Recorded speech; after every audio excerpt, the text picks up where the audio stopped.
What if you had never seen a tissue before? This is the first time you've ever seen it, and you're just like looking at it curiously. What is fascinating about it? How can you use a simple tissue to help your toddler learn new words?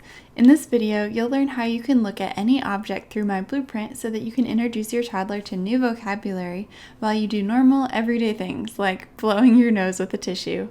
I'm Adrienne, and I'm a speech-language pathologist, and I help parents like you feel more confident and excited to make tiny tweaks to your daily life to transform mundane things into engaging learning experiences for your toddler. If you're looking at this tissue thinking, what else is there to say than it's a tissue? This blueprint is for you. You can download it at learnwithadrienne.com, my gift to you.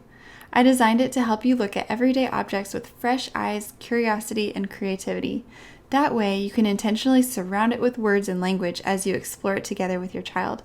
This helps your toddler learn new words and enhances their sense of wonder about the world around them. You don't need fancy toys to do this. Just grab a tissue, print your blueprint, and you're ready for this. I designed this blueprint to be a tool for you so that you can write in the middle what object you are focusing on. So in this case, I wrote tissue, and then there's 4 quadrants that break down the different angles that you can view the tissue from in order to surround it with language. So the first quadrant is called surround it with words. The next one is look with fresh eyes. The next one is simple phrases, and then the 4th one is ponder out loud. So I'll break down each of these quadrants for you. It's designed to where I have questions in each quadrant, and then you just write the answer. And then as you are using this with your toddler, you're not asking them the questions that are on here. What you're doing is you're asking the questions and answering them at first. You're modeling for them the language skills that they need to be able to answer you in the future for other things. I want you to focus on asking and answering the questions for this. We learn by hearing other people talk. We learn by hearing other people explore things. We don't learn by someone asking us, what is it? Where is it? What's it doing? What sound does it make? What parts does it have? So if you're drilling your toddler and you're just peppering them with questions, that's not very helpful. It's kind of stressful, actually. I want you to ask and answer the questions on here verbally with your toddler while you're playing with a simple tissue. I'm just going to read through what I have written here so that you can have an idea of how this might look with your toddler. What is it? It's a tissue. Where is it? It's in the box or in my hand. The tissue's on my shoulder, on my head, on my nose, on the floor, in my pocket. And the next question is, what is it doing? So it could just be sitting on the table. It could be floating down. Another way that you could ask this question is, what do you do with it? You blow your nose. What sound does it make? It doesn't really make a sound. It's silent. It's kind of a rustly sound. What parts does it have? So you can show them how it's 2-ply and it comes apart. Who does this tissue belong to? Is this my tissue or your tissue? Is it his tissue or her tissue? What does it rhyme with? Tissue? Issue? Miss you? Kiss you? The next quadrant is look at it with fresh eyes. So think about how your toddler might view this. What if you had never seen a tissue before? This is the first time you've ever seen it, and you're just like looking at it curiously. What is fascinating about it? Well, it floats downward. What's it made out of? Paper. And on this box it says paper from responsible sources. So you can talk about what responsible means. What's it used for? Blowing your nose, wiping things down, sneezing into. And then the next question is, can it slide, roll, bounce, stack, etc.? So for this question, I'm picturing like all kinds of different objects. So this could slide down the slide outside. I would focus on it can float. Does it have a texture or a temperature? This is smooth, feels pretty room temperature to me. Can you do something unexpected or silly with it? So normally we see tissues around our faces when we're blowing our nose. So maybe you could put it on your head like a hat and go, achoo! I love doing the achoo with any type of object. So that's a fun thing, especially to do with a Kleenex. Now we move on to the 3rd quadrant down here, which is called simple phrases. So I have written down, I see, I hear, it smells, it tastes, etc.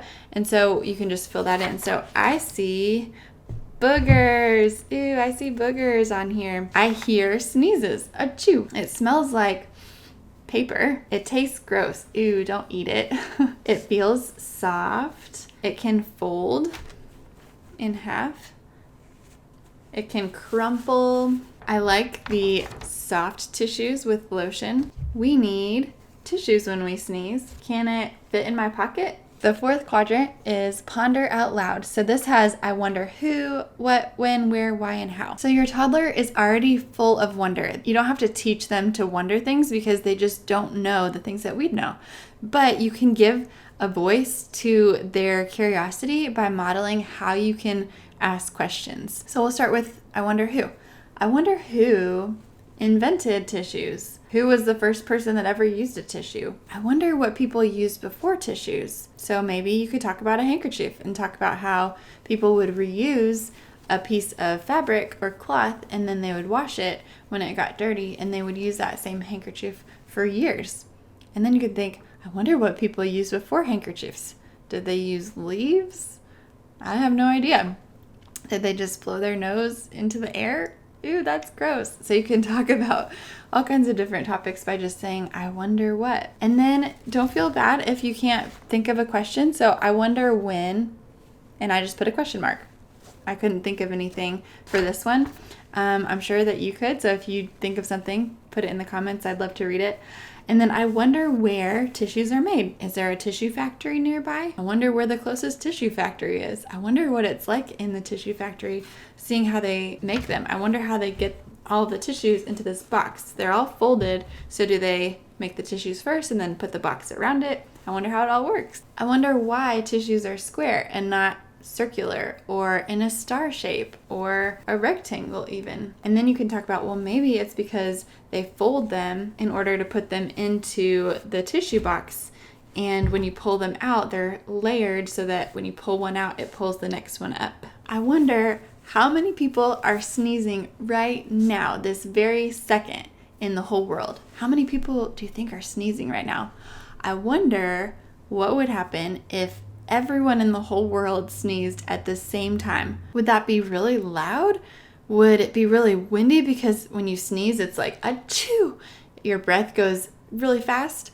I wonder if people would all get sick if everyone sneezed at the same time because there'd be germs floating everywhere. So enjoy using this blueprint to get your thoughts down on paper before you play with something simple. Use this as a mindset to go forward into thinking about how you can look at other objects through the same lens of this blueprint. And we made it through the blueprint. Think of how much language you just shared with your child.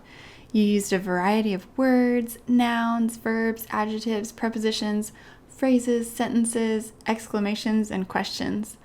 We only did the blueprint with the tissue, but think of all the other things we could come up with if we talked about the tissue box. Maybe I'll make that into a video in the future. Why are these language skills important for toddlers? Well, for now, it helps them learn a ton of new vocabulary words. It boosts their curiosity because you're modeling what it's like to be curious. Remember to tell them and teach them these things. Don't test them. This blueprint isn't meant to be a way for you to ask them a bunch of questions in a row.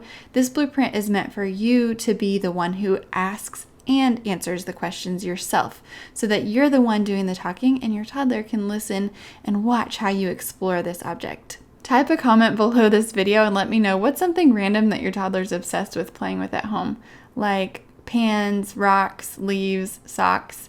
You never know, your idea might be my next video. Comment below and I can't wait to read it. I make videos and online classes to teach you techniques that help your toddler talk clearly, listen well, and gain life skills. I also teach a sign language class for beginners. See you next Tuesday with another video on how to use this blueprint with crunchy fall leaves. You can download this for free at learnwithadrienne.com. Go ahead and subscribe to my channel so you can see the new videos I post on Tuesdays. Continue strengthening your own creative muscles and sense of wonder because your toddler is watching you and learning from you, especially in the ordinary moments of life. You just learned something new for yourself that will benefit generations to come because toddlers today become leaders tomorrow. You're teaching them how to communicate, to connect. See you next Tuesday with my video about how to use the blueprint with crunchy fall leaves. Have a creative week, friends.